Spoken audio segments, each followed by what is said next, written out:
दोस्तों, एक बार फिर आपका स्वागत है गुरु engineer A to Z channel में। आज आपको मैं मिनी मंत्र जाप मशीन के बारे में संपूर्ण जानकारी दूंगा। अगर इस मशीन में लाइट आ रही है, वॉल्यूम नहीं आ रही या ये मशीन पूरी तरह से बंद है तो हमें कैसे चेक करना है। अगर इसको ऑन करना है तो ऑन करने के लिए हमें क्या देखना पड़ेगा, क्योंकि ये पूरी तरह से सील्ड होती है। इसको खोलने का क्या तरीका है और इसे कैसे खोलना है, उसको बाद में वैसे कैसे फिट करना है ठीक करने के बाद, इस सभी तरह की जानकारी मैं आपको एक ही वीडियो में दे दूंगा। उसके बाद आप कोई भी फिक्स मंत्र जाप मशीन या कोई भी म्यूजिकल बेल जो फिक्स होगी बड़ी आसानी से इजीली तरीके से ठीक कर लेंगे। मैं आपको इस वीडियो में बहुत सी टिप्स भी बताऊंगा जिससे आप शायद ही कोई ऐसी मंत्र मशीन होगी जो ठीक ना कर सकें। बस वीडियो को अंत तक देखना, ध्यान से देखना और समझना कि इससे आपको क्या फ़ायदा हुआ है। अगर फ़ायदा हुआ हो तो ज़रूर सब लाइक शेयर करना, इससे मुझे कुछ मोटिवेशन मिलेगी। दोस्तों, मेरे पास 3 मशीनें पड़ी हुई हैं जो रिपेयरिंग के लिए आई हुई हैं। ये देखें, ये सबसे पहले जो मैं आप मशीन लगा रहा हूँ, ये मैंने अभी खोली भी हुई है, आपको दिखाने। ये देखो काम कर रही है, ये चल रही है। अब मैं आपको दूसरी मशीन चला के दिखाता हूँ।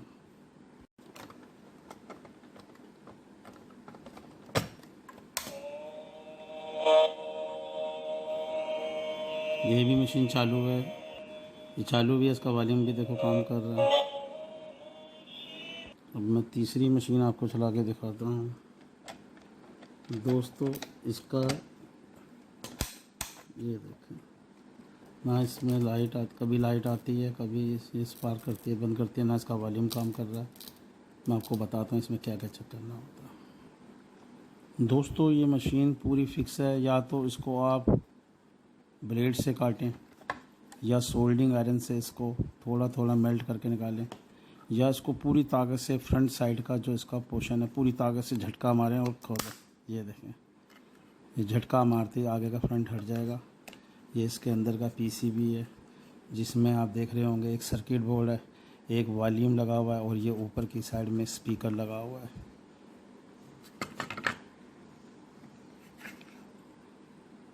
पूरी ताकत से आपने झटका मारना है। तो सॉरी, ये मशीन नहीं है, ये वाली मशीन अभी हमें ठीक करनी है। और ये वाली है।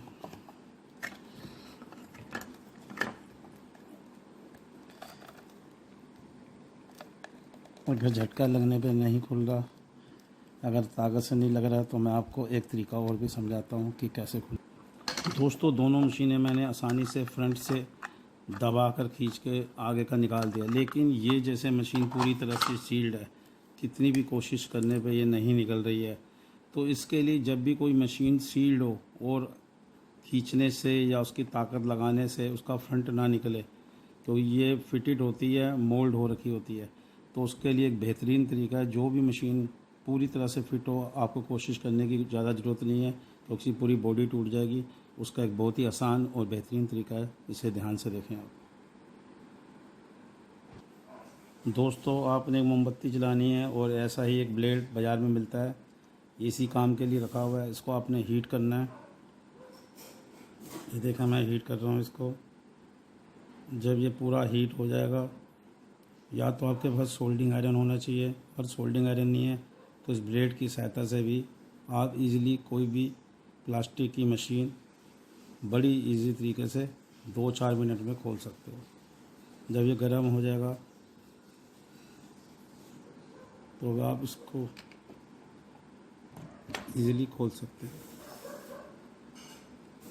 गर्म होने के बाद आप इसको ऐसे रखें, ये देखो आसानी से इसके अंदर जाएगा। ये देखें, इसके अंदर जा रहा है। बस ऐसे आपने 4-5 बार करना है। बस ये हीट हो जाएगा और ये वहाँ से कट जाएगा। फिर आप पेचकस की सहायता से या पूरे ब्लेड से ही काट के खोल सकते हैं। दोस्तों, मैंने ब्लेड गर्म करके इसमें देखो साइड में कट डाल दिया है। आप भी दोनों तीनों चारों तरफ कट डाल दें, एक एक कट डाल दें। और उसके बाद कोई पेचकस लेके, जैसे ये मैंने पेचकस लिया है, कोई आप चौड़े मुँह वाला ले लें।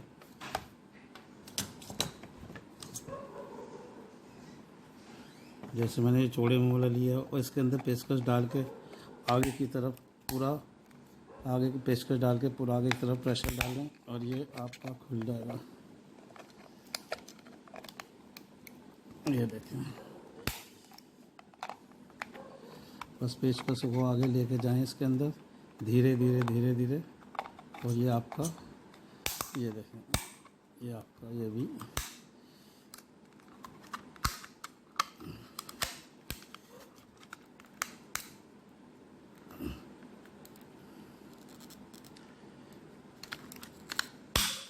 ये देखें दोस्तों, ये भी खुल चुका है।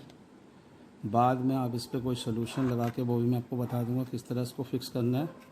ये भी आपका खुल चुका है। या अगर आपके पास सोल्डिंग आयरन हो, सोल्डिंग आयरन से भी चारों तरफ से कट डाल सकते हैं, या पूरे की पूरा ही सोल्डिंग आयरन से शीट को हटा सकते हैं, वो सोल्डिंग आयरन से होगा। ब्लेड का फार्मूला तो मैंने आपको बता दिया। दोस्तों मैंने एक एक करके आपको तीनों मशीनें खोल के दिखाई थी। ये तो इजीली उतर गई थी आराम से ही, ये अच्छी तरह मतलब इजी इसके लॉक उतर गए थे। ये भी मशीन ये चालू थी, ये मशीन भी हमारी मंत्र जाप वाली चालू है, इसको भी मैंने इजीली उतार दिया था। लेकिन ये वाली जो मशीन थी ये बहुत ज़्यादा टाइट थी, फिक्स थी। इसको उतारने के लिए मैं ब्लेड भी गर्म करना पड़ा। अगर ब्लेड गर्म करके आप नहीं करना चाहते तो जैसे ये सोल्डिंग आयरन है, ठीक है जी, सोल्डिंग आयरन को आप गर्म करें, ठीक है जी। गर्म होने के बाद चारों तरफ से आप हल्का हल्का हल्का हल्का इसको चारों तरफ से साइडों से करेंगे तो पूरे का पूरा ही ये आपका कट डल जाएगा और ईज़िली फ्रंट आपका इसका बाहर आ जाएगा। और सोल्डिंग आयरन से आपको बड़े ही एहतियात से और बड़े ही ध्यानपूर्वक करना होगा। और जिसकी बिट पतली हो सोल्डिंग आयरन आपने वही यूज़ करना है, 10 वाट का या आपको 25 वाट का। दोस्तों इसमें आप देख रहे होंगे ये एक स्पीकर है। स्पीकर की एक वायर वॉल्यूम पे गई हुई है, एक वॉल्यूम की दूसरी वायर हमारे सर्किट बोर्ड से आ रही है। ये हमारे मंत्र जाप की मेमोरी है, ठीक है जी, जिसके अंदर चिप में स्टोर किया हुआ मंत्र। ये हमारा सर्किट बोर्ड है जिससे सप्लाई भी आ रही है, और स्पीकर का जो एम्पलीफायर सेक्शन है वो भी इसी में है। और स्पीकर में जो 2 वायर हैं, अब ये स्पीकर ख़राब है कि वॉल्यूम ख़राब है, क्योंकि इस पर लाइट तो जल रही है पर वॉल्यूम काम नहीं कर रहा। तो वो मैं आपको बताता हूँ कि अगर वॉल्यूम काम ना करे, आवाज़ ना आए, तो हमें क्या क्या चेक करना चाहिए। दोस्तों अभी इसका हमें पीसीबी निकालने की ज़रूरत नहीं है। सबसे पहले हम दोनों स्पीकर की वायर सोल्डिंग आयरन से हटाएंगे। आपके पास सोल्डिंग आयरन होना बहुत ज़रूरी है, वो एक टाइम के लिए आप ले लें, वो हमेशा आपके काम आता रहेगा। अब सोल्डिंग आयरन मैंने दोबारा से ऑन कर दिया है, ज़रा गर्म हो जाए फिर मैं इसकी दोनों वायर हटाता हूँ। वो आपको स्पीकर चेक करने का एक ऐसा बेहतरीन तरीका बताऊँगा कि आप दुनिया का कोई भी स्पीकर चेक कर सकते हैं।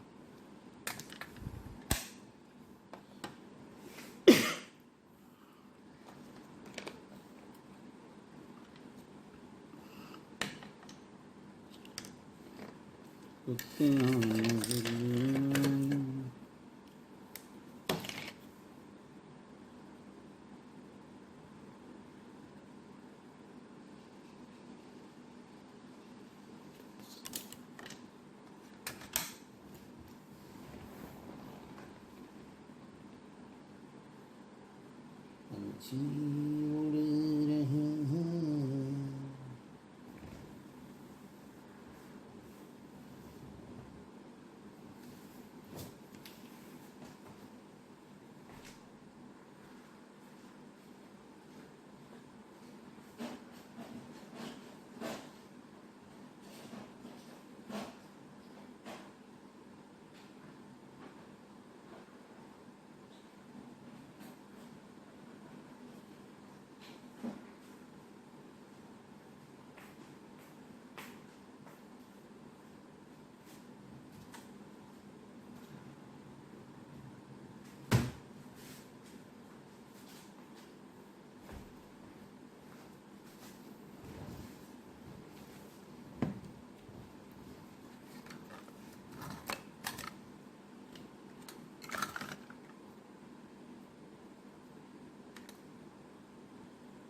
दोस्तों चेक करते हैं सोल्डिंग आयरन अच्छी तरह से गर्म हो चुका है।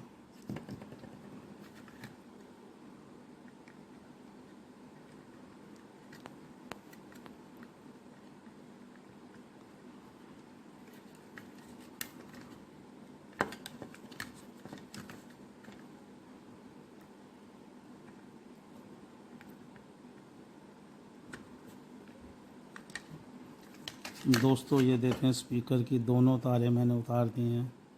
ठीक है जी। अब स्पीकर कैसे चेक करना है वो मैं आपको बताता हूँ। दोस्तों स्पीकर चेक करने के दो तरीके हैं। स्पीकर छोटा हो या बड़ा हो, उसकी ओम की वैल्यू पे डिपेंड करता है कि वो 2 ओम का है, 4 ओम का है, 8 ओम का है, 12 ओम का है। तो ये छोटा सा स्पीकर है, आधा ओम 1 ओम का। तो मल्टीमीटर की आप कंटिन्यूटी के अंदर रखें इसको। आप कंटिन्यूटी में देखो, आप दोनों सुइयों को मिलाने पे कंटिन्यूटी मिल रही है। स्पीकर में कॉइल होती है, अगर उसमें रेजिस्टेंस आती है, हमारी सुई आगे चली जाती है तो स्पीकर काम कर रहा है और क्लिक क्लिक की आवाज़ भी आएगी। अगर सुई आगे नहीं जाती और क्लिक क्लिक की आवाज़ नहीं आती तो इसका मतलब स्पीकर ख़राब है। ये मैंने दोनों वायर जो स्पीकर की हैं, ये देखो मैंने दोनों पे लगाया है। इसके अंदर कोई कुछ भी नहीं आ रहा, सुरपुर की कोई आवाज़ नहीं आ रही, किड़किड़ की कोई आवाज़ नहीं आ रही, ना ही हमारे मल्टीमीटर की सुई आगे जा रही है। देखो शॉर्ट करने पे हमारी सुई आगे जा रही है, आप देख रहे होंगे। अभी मैं आपको स्पीकर निकाल के भी दिखाता हूँ, क्योंकि अगर मैं आपको वैसे दिखाऊंगा आपको समझ नहीं आएगा। स्पीकर निकालने के बाद ही मैं आपको अच्छी तरह समझा सकता हूँ। दोस्तों ये बोन फिक्स के साथ चिपकाया होता है स्पीकर। आप जब इस पर पेचकस अंदर की तो साइड में से डालेंगे तो कॉइल की तरफ से नहीं डालना, दूसरी साइड से डालना। ये देखें अभी मैं इसको निकाल रहा हूँ। वायर तो मैंने सोल्डिंग आयरन से हटा दिए हैं। ये इसका स्पीकर है, छोटा सा स्पीकर है। किसी भी इलेक्ट्रॉनिक्स इलेक्ट्रिकल की दुकान से इजीली 10 रुपये के अंदर मिल जाता है।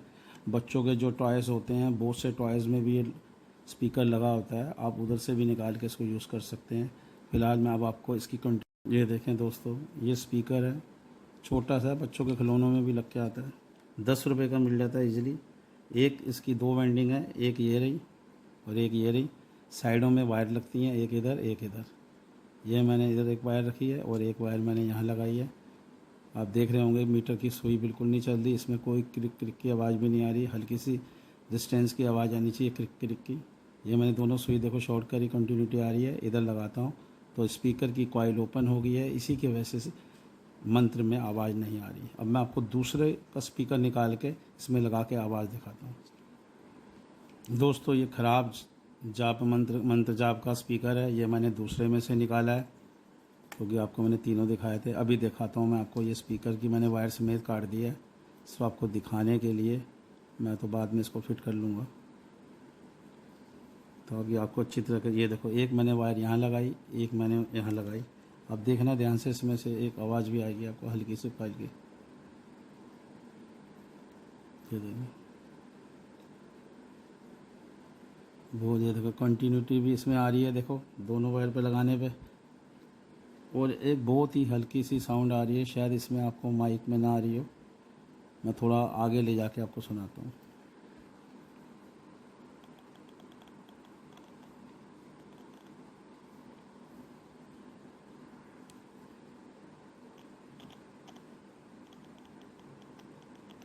ये देखें, जब मैं दोनों मीटर की अलग अलग वायर पे शॉर्टिंग करता हूँ स्पीकर की, हल्की सी आपको देखो कॉइल की आवाज़ आ रही है, क्योंकि इसकी इम्पीडेंस बहुत कम है, ओम वैल्यू बहुत कम है। अगर यही स्पीकर बड़ा होता तो आपको तेज़ आवाज़ आती। आप इसको सेल से भी कॉइल को चेक कर सकते हैं, या आपके पास कोई 2-3 वोल्ट का मोबाइल चार्जर हो, उसकी भी दोनों तारें लगा के स्पीकर को चेक कर सकते हैं। तो मैंने स्पीकर पे सोल्डिंग ही कर दी है। और जब भी आप स्पीकर जब इसमें नया लगाते हैं, थोड़ा सा साइड में कोई सोल्यूशन लगा लें, SR का या कोई भी। एल्फी ना लगाएं, एल्फी खतरनाक होती है। अगर ध्यानपूर्वक लगा सकते हैं तो वो भी लगा सकते हैं। ये मैंने स्पीकर को फ़िलहाल अभी ऐसे ही फिट कर दिया है, मैं बाद में ऊपर से इसके थोड़ी सी वो डाल दूँगा। वैसे तो प्रॉब्लम नहीं है, पूरा प्रॉपर ही फिट होता है इसमें। ये देखें, स्पीकर मैंने इसका फिट कर दिया है। अब मैं इसको लगा के देखता हूँ क्या स्पीकर की वजह से ही ये प्रॉब्लम थी। दोस्तों स्पीकर तो ख़राब था ही, इसका मतलब हमारी प्रॉब्लम और भी आ गया है। अब मैं इसका वॉल्यूम शॉर्ट करता हूँ, अगर वॉल्यूम ख़राब होगा तो भी इसके अंदर ये प्रॉब्लम आएगी। तो अभी मैं वॉल्यूम को शॉर्ट करके देखता हूँ। ये वॉल्यूम की 2 तारें जो आ रही हैं, 3 पॉइंट हैं, एक आगे का खाली है और एक पे जो देखो ये PCB में से वायर आ रही है और अगली सेकंड वाली स्पीकर पे जा रही है। हम दोनों वायर को शॉर्ट करेंगे, अगर वॉल्यूम ख़राब होगा तो ये चालू हो जाएगा। ये देखो, क्योंकि वॉल्यूम कंट्रोल भी एक वेरिएबल रेजिस्टेंस होती है और ये रेजिस्टेंस कम और बढ़ती करने की वजह से हमारी आवाज़ कम या बढ़ती होती है। ये भी एक रेजिस्टेंस ही है। हम वॉल्यूम को कम करते हैं तो रेजिस्टेंस कम हो जाती है, ज़्यादा करते हैं तो रेजिस्टेंस ज़्यादा होने की वजह से हमारे को स्पीकर में आवाज़ ज़्यादा आती है। हम डायरेक्ट कर देते हैं तो रेजिस्टेंस डायरेक्ट होने की वजह से वॉल्यूम का काम ख़त्म हो जाता है, पर ये हमेशा इसी वॉल्यूम इसी फुल साउंड पे ही काम करेगा, क्योंकि हम इसकी रेजिस्टेंस कम नहीं कर सकते, इसीलिए वॉल्यूम कंट्रोल को यूज़ किया जाता है। फ़िलहाल आपका ये वॉल्यूम कंट्रोल भी ख़राब है। ये 10K की वैल्यू का है, आप 10K की वैल्यू का लगा के या 22K का भी लगा सकते हैं। 22K का लगाएंगे तो उसमें आपका थोड़ा वॉल्यूम कम हो जाएगा, क्योंकि रेजिस्टेंस बढ़ जाएगी। तो इसलिए आप 10K का वॉल्यूम ही इसमें यूज़ करें। ये भी 10 से 15 रुपये का मिल जाता है, स्पीकर भी 10 रुपये का ही मिलता है। अब समझ लो वॉल्यूम तो भी देखो आप डायरेक्ट करके आप चला सकते हैं, लेकिन ये फुल स्पीड पे चलेगा, तो वॉल्यूम कंट्रोल आपको लगाना ही पड़ेगा। पुराना कोई लगा लें। फ़िलहाल आपको ये काफ़ी चीज़ समझ आएगी। सर्किट बोर्ड हमारा सही है। अगर एलईडी ख़राब हो तो एलईडी भी आप सेल से चेक कर सकते हैं, मल्टीमीटर से भी चेक कर सकते हैं। अगर सर्किट डेड होगा तो फिर पीसीबी में फॉल्ट होगा, वो लंबा है काम, उसकी एक वीडियो बना के आपको पूरे सर्किट की भी नॉलेज दी जाएगी। फ़िलहाल अभी वॉल्यूम नहीं आ रही थी, उसके लिए स्पीकर और वॉल्यूम के बारे में आपको पूरी जानकारी दे दी गई है। आगे से कोई भी अगर छोटा मोटा सा मंत्र हो आप रिपेयर कर सकते हैं। अब मैं इसकी फिटिंग आपको समझाता हूँ। दोस्तों, इसकी फिटिंग का सबसे आसान तरीका है ग्लू गन। ये देखो मैंने ग्लू गन अब ऑन कर दी है। ये देखें ग्लू गन अब ऑन हो गई है। अभी थोड़ी देर में ये हीट हो जाएगी। ग्लू गन होनी ज़रूरी है, ये बहुत काम आती है। ये छोटी मोटी चीज़ें, सभी तरह के टूल्स आप पे होने चाहिए, ये लाइफ टाइम तक काम आते हैं। हमेशा आपको इलेक्ट्रॉनिक्स और इलेक्ट्रिकल के काम में मदद करेंगे, अगर आप जानकारी रखते हैं तो भी, नहीं रखते हैं तो भी। दूसरा इसका तरीका ये है कि ये फेविक बॉन्ड है। ये छोटी मोटी मिलती हैं, छोटी वाली भी मिलती हैं, 15 रुपये 20 रुपये वाली, ये बड़ी वाली है। आप फेविक बॉन्ड लगा कर प्लास्टिक के चारों कोनों पे 5 से 7 मिनट का उसको टाइम दें। उसके बाद शीट को चिपका दें और उसके साइड में चारों तरफ सेलो टेप भी लगा सकते हैं और मजबूती के लिए। पहले इसके चारों साइड में फेविक बॉन्ड लगा दें। फेविक बॉन्ड लगाने के बाद, चारों तरफ लगाने के बाद, ठीक है जी, 4-5 मिनट का टाइम दें। जब ये सूख जाती है तब इसका कवर लगाएंगे, तब ये और भी मजबूत होगी। एकदम से लगाएंगे इसकी पकड़ नहीं आएगी। उसके बाद हल्की हल्की थोड़ी सेलो टेप भी लगा दें और डबल मजबूती हो जाएगी। फ़िलहाल मैं आपको ग्लू गन से, ग्लू स्टिक से कैसे इसको लगाना है, कैसे फिट करना है, एक वो भी आइडिया देता हूँ। और भी बहुत तरीके हैं इसको फिट करने के। एल्फी भी लगा के कर सकते हैं, लेकिन इसका सरफेस प्रॉपर नहीं है, इसलिए एल्फी ऐसी जगहों पे ना ही यूज़ करें। एल्फी वैसे ही ख़तरनाक होती है, क्योंकि फेविक्विक में ज़रा सी एक छींट भी अगर आपकी आँख में चले गई, आँख ख़राब हो जाएगी। स्किन पे गिर गई तो स्किन ख़राब हो जाएगी। तो ऐसी ख़तरनाक चीज़ों से थोड़ा दूर ही रखना चाहिए अपने आप को। ये देखें, ये फेविक्विक है, इसमें बहुत तरह की कंपनियाँ आती हैं, लेकिन ये बहुत ख़तरनाक चीज़ है। दोस्तों, मेरी हमेशा आपसे इल्तिजा है, इससे हमेशा दूर रहें। ये बहुत ख़तरनाक चीज़ है। ज़रा सी भी इसकी एक बूंद भी अगर आपकी आँख में चली गई या स्किन पर लग गई अच्छी तरह से, तो ख़राब भी हो जाएगी स्किन, आँख भी ख़राब हो सकती है। इसको अवॉइड ही करा करें और दूसरी चीज़ों को यूज़ करा करें। दोस्तों, फ़िलहाल तो मैं आपको जो चालू वाली है उसको बंद करके दिखा रहा हूँ, क्योंकि जो ख़राब वाली का वो तो मैंने आपको प्रैक्टिकल के लिए बताना था। उसका स्पीकर भी ख़राब है, वॉल्यूम भी ख़राब है, उसका तो मुझे अभी वॉल्यूम बदलना है। ये ठीक है, ठीक वाली पे मैं आपको बंद करके बताता हूँ। जैसे ठीक को वाली को बंद करना है, ऐसे आप जो भी खोलेंगे किसी भी कंपनी की, किसी भी ब्रांड की, उसको भी आप वैसे ही बंद कर सकते हैं। चारों साइड से इसके आपने इसके यहाँ पे लगा देनी है ग्लू गन से दबा के। ग्लू इसकी इतनी जल्दी सूखती नहीं है, जब तक आप लगाएंगे तब तक इसकी शीट आप ऊपर लगा सकते हैं। ये बढ़िया और सेफ तरीका है, सबसे बढ़िया तरीका है। अब आप इसकी शीट को ऊपर लगा सकते हैं। ग्लू लग गई है, ये आपकी प्रॉपर इसमें फिट हो गई। ये देखें दोस्तों, एक ही बार में इसको फिट कर दिया मैंने। अब इस पर हमें कोई सेलो टेप नहीं लगानी पड़ेगी। अब इसके लिए आपको क्या करना है, ग्लू गन से ही बिना इसका बटन प्रेस करे, इसकी नोज़ल से हीट से ही जो बाकी ग्लू साइडों में है उसको भी आप सेट कर दें। ऐसे करके ये आप उसकी सारी ग्लू जो इसके अंदर साइडों से निकली है वो भी अब सेट हो जाएगी, इसी के साथ जुड़ जाएगी। ये देखें, क्योंकि आगे इसकी नोज़ल काफ़ी हीट है इसमें। ये देखें, ये अब सारी इसमें सेट हो गई है और इसकी लाइनिंग भी प्रॉपर हो जाएगी।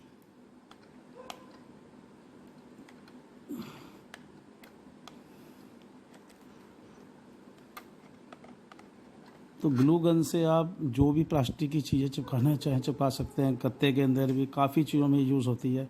मेटल वगैरह इससे नहीं चिपकते, कहीं हल्के मेटल तो चिपक जाते हैं, हैवी वाले मेटल नहीं चिपकते। ग्लू गन का बहुत फ़ायदा है, ये बहुत काम आती है, लगभग हर चीज़ में यही काम आ जाती है।